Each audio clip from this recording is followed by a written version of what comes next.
जब अय्याशी करोगे यस तो फिर यही होगा।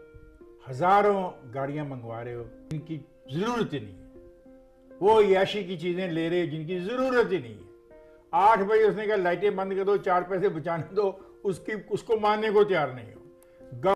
गवर्नमेंट नाम की कोई चीज है ही नहीं है। गवर्नमेंट की कोई पॉलिसी मुझे नजर ही नहीं आती है।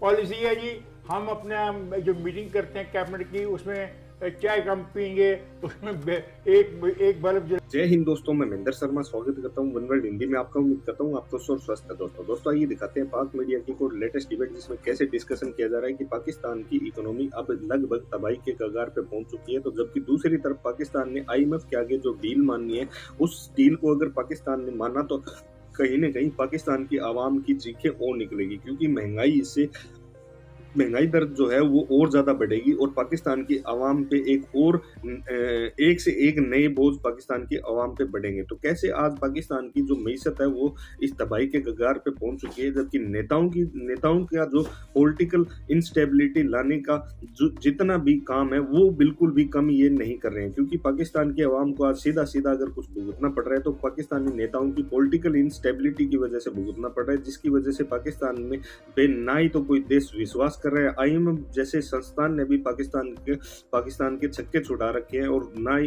अपनी डील को मनवाने के लिए कैसे इनको अपने आगे घुटनों के दम पे टिकाए रखते हैं। तो इसी प्रकार की चर्चा इस डिबेट में की गई है। तो दोस्तों देखिए डिबेट और कमेंट में अपनी प्रतिक्रिया जरूर दें। लास्ट में आपसे रिक्वेस्ट करूंगा, चैनल पर नए हैं तो चैनल को सबसे पहले सब्सक्राइब करें, लाइक शेयर कमेंट जरूर करें। दोस्तों जय हिंद, वंदे मातरम, भारत माता की मईशत और IMF के साथ जो मामलात हैं ये बेहतर हो पाएंगे? क्या हुकूमत सख्त फैसले कर पाएगी? आपके पास कोई और ऑप्शन है ही नहीं है।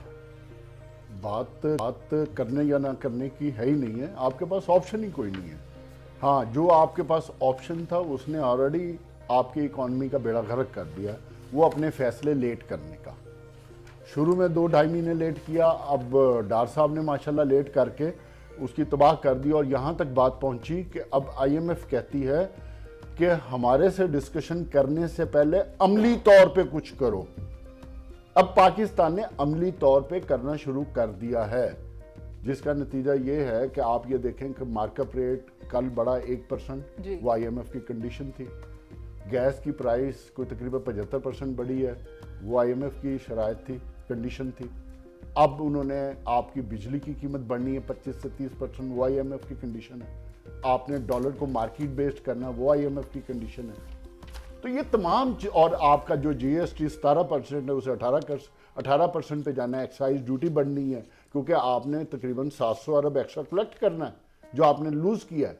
ये वो IMF की कंडीशन है। वो कहते हैं कि अमली तौर पे करो जो आपने हमारे से कमिट किया है, तो पैसे तब मिलेंगे। और यही हमारे दोस्त ममालिक हैं, उन्होंने भी कहा कि IMF के साथ फाइनल करो, उसके बाद हमारे साथ बैठो। और यही डायलेमा, अभी मैं ब्रेक में जो PJ मीर साहब से बात कर रहा था कि पाकिस्तान ने अपनी क्रेडिबिलिटी लूज कर दी है। उस क्रेडिबिलिटी का असर यह है कि शायद जो उन्होंने पहले बात की थी कि आने वाले वक्त में हमारे पे कोई ट्रस्ट ही ना करे। अभी तो स्टेज 1 है ना कि भाई अमली तौर पे करो फिर पैसे देंगे। तो उस वक्त ये होना, करो, करके हमारे पास आओ, फिर हम निगोशिएट करेंगे। देखो बात यह है कि मुल्क के साथ खिलवाड़ मत करो। इसकी मईशत तबाहाल हो चुकी है। महंगाई का तूफान ऑलरेडी 31% पे है। अभी जब ये पूरी चीजें इंप्लीमेंट होगी तो ये 50% क्रॉस करेगा। लेकिन आपके पास कोई और ऑप्शन नहीं है इसके करने के बजाय, वरना तो आप मुल्क कहीं का कहीं पहुंच जाएगा। तो आपको फैसले करें और मुल्क को प्लीज आगे की तरफ जाने दें। अब इतनी गुंजाइश नहीं है कि सोच विचार करके अपने थीसिस लिख के हम किसी जगह पहुंचा दें। इसलिए इंडिपेंडेंट फोरम बनना शुरू हो गए, जो इन्हीं पार्टियों से लोग निकल के अपने व्यू पॉइंट का इजहार कर रहे हैं। साहब आपका पॉइंट आ गया है। इफ्तिखार साहब, जराए से ये मालूम हुआ कि जो IMF के अहदेदार हैं वो पाकिस्तान के साथ टर्म्स को बहाल करना चाहते हैं, लेकिन वो ये कहते हैं कि पहले पाकिस्तान अपनी शराइत को पूरा करे। लेकिन लग ऐसा भी रहा है कि हुकूमत हिचकिचाहट का शिकार है। इसमें कितनी सदाकत है? भाई जराए कौन है? पहले मुझे आज तक समझ नहीं, खुफिया जराए होते हैं। हर अखबारी जो खबर उसमें जराए को हवाला दिया जराए नहीं है, ये ओपन बात है। अच्छा, ये देखा ना, ये जराया बोला, एक जराया तो बोल गया, ये जरिए। जी सर, ठीक है। तो बात यह है कि जब अय्याशी करोगे तो फिर यही होगा। हजारों गाड़ियां मंगवा रहे हो जिनकी जरूरत ही नहीं है, वो अय्याशी की चीजें ले रहे हो जिनकी जरूरत ही नहीं है। 8 बजे उसने कहा लाइटें बंद कर दो, 4 पैसे बचाने दो, उसको मानने को तैयार नहीं हो। गवर्नमेंट नाम की कोई चीज़ है ही नहीं है। गवर्नमेंट की कोई पॉलिसी मुझे नजर ही नहीं आती है।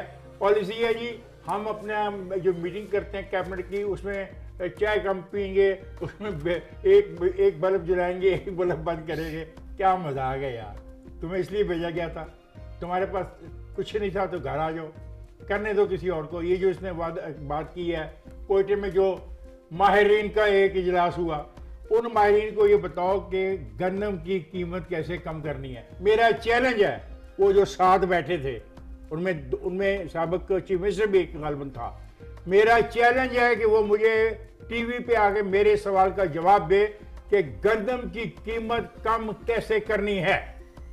और अगर तुम्हारे पास इसका जवाब नहीं तो शर्म करो कि तुम्हारी मनसूबा की बात कर, तो तुम्हारी मनसूबा बिल्कुल भविष्य का तल्लक IMF से यार, अपने पैरों पे आप खड़े हो। कहने से नहीं फर्क पड़ता, मुझे तरीका कार बताओ यार।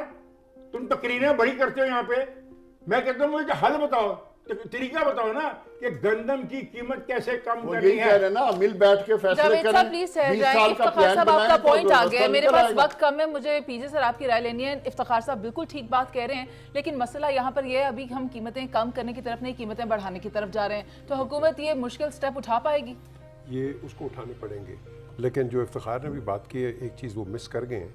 जब आप फ़ौरन दौरे पे जाते हैं, DW रशियन जर्मन टेलीविजन ने आपको एक्सपोज किया है that you stayed in one of the most expensive hotels in Geneva, और उसके जो खर्चे हैं पता नहीं कितने लाख, कितना बड़ा डेलीगेशन, और कितना बड़ा डेलीगेशन। तो कहता है ये वो मुल्क है जो पैसे लेने आया है। अब ये देखो, लोग पागल नहीं हैं। अब लोगों को हम पागल है जी जो सवाल पैदा कर रहे हैं कि गंदम की कीमत कैसे कम होगी। उसका आपको जवाब नहीं मिलेगा, आपको कभी भी नहीं मिलेगा। आपके अवाम रो रही है इस जवाब के लिए, लेकिन आपको अब ये जवाब नहीं मिलेगा। देखिए, नंबर 1, आपने बड़ा लोगों को मजाक कर लिया। अब लोग आपको कहते हैं बेटा हम तुम्हें पैसे देंगे, ये पहले तुम अपने प्लान तो बताओ। ये मिनिस्ट्री ऑफ फाइनेंस में और इधर उधर आपकी जो मिनिस्ट्री हैं, ये तो हमें बैठ के वहां से जवाब दे देती हैं। मुझे बताओ $10 बिलियन तुम लगाओगे, हम तुम्हें देंगे, कहां लगाओगे? ये पहले पैसा है वो कहां गया? वो उसका जवाब देने को तैयार नहीं है पाकिस्तान में। तो इसीलिए तो वो आपसे काउंटर कर रहे हैं। आप पहले आपके साथ बड़े प्यार के साथ करते थे। आपने क्वेश्चन रेज किया था कि मेरे मुल्क पे $100 बिलियन आपने कहां लगाया? 15 साल में लगाया, बताएं कितने डैम बनाए, क्या कहां गए पैसे? एग्जैक्टली। ये जो चीज है तो IMF भी पूछने का हक रखता है। ये जो चीज़ है, जिस तरह आप एक पाकिस्तान में किसी बैंक के पास जाते हैं, वो आपको कर्जा नहीं देता जब तक आप कोलैटरल और ये ना रखें। तो आपका क्या ख्याल है, पाकिस्तान का अगर कोई देगा वो नहीं मांगेगा? कोलैटरल सारा कुछ देता है। सर मेरे पास एक बड़ा अहम सवाल है, होटल सर मेरे पास नवीद साहब आपसे पूछने के लिए एक बड़ा ही अहम सवाल है। डॉलर्स की किल्लत मुल्क में मौजूद है, लेकिन गुज़िश्ता 6 माह के दौरान 2200 लग्जरी गाड़ियां दरामद की गई हैं। ये किस तरह कर रहे हैं? देखें, ये तो वही बात आ गई ना कि पालसी साज क्या कर रहे हैं। अब गवर्नर स्टेट बैंक की जो अपनी रिपोर्ट है उसमें उन्होंने बताया है कि सिर्फ 3 माह के दौरान 13 बैंकों ने डॉलर को मैनिपुलेट करके 100 अरब रुपए कमाए हैं। ये तो ऐसे ही है जैसे हमारे इलाके की पुलिस खड़ी होके वर्दियां पहन के हमें लूट रही हो। तो आपने फिर फरियाद लेके कहाँ जाना है? माफ कर दे, जाना कहाँ तो नहीं, इस तरह करती है हमारी पुलिस इस तरह नहीं। तो उनके कहने का मकसद है चेयरमैन साहब को इस्तीफा देना चाहिए, कंप्लेन करने की बजाय। दूसरी बात यह है कि जब एक हुकूमत के पास इतना इख्तियार ही नहीं होगा, और स्टेट बैंक को हमने खुद मुख्तार कर दिया, उन्होंने वो बैंकों के नाम भी जो है अभी आश्कार तो नहीं किए, लेकिन रिपोर्ट उनके पास आ गई है। अब उनके खिलाफ कार्रवाई कौन करेगा? कोई भी नहीं करेगा। अभी यहाँ कह रहे थे जी कर्जे कहाँ गए? इमरान खान साहब ने कमिश्न बनाया था कि नहीं? जब काम शुरू हुआ है तो साथ उन्होंने लपेट लिया, उन्होंने कहा भी ये है। और मैं आपको वसूख से कह रहा हूं कि कोरोना के फंड्स कोरोना पर इस्तेमाल नहीं हुए। अच्छा, आज आलमी बरादरी आपसे पूछ रहे, आपको लेने के देने पड़ जाएं। और वो ठीक है कि पाकिस्तान की मईशत में इस्तेमाल होगी, कुछ बचत होगी, बहुत बड़ी तबाही थी। बात बड़ी सादा सी है कि जखीरा अंदोजी, डिमांड, सप्लाई, ये इन 3 चीजों पर भी आपने गवर्नेंस पर नजर रखनी है, वरना महंगाई कंट्रोल नहीं होगी। IMF से मारा तो आपने करना ही करना है, लेकिन अंदरूनी मुल्क ये काम करना बड़ा जरूरी है। और आखिरी बात ये बिल्कुल खामख्याली है कि अफराते ज़र बढ़ा के आप महंगाई रोक लेंगे या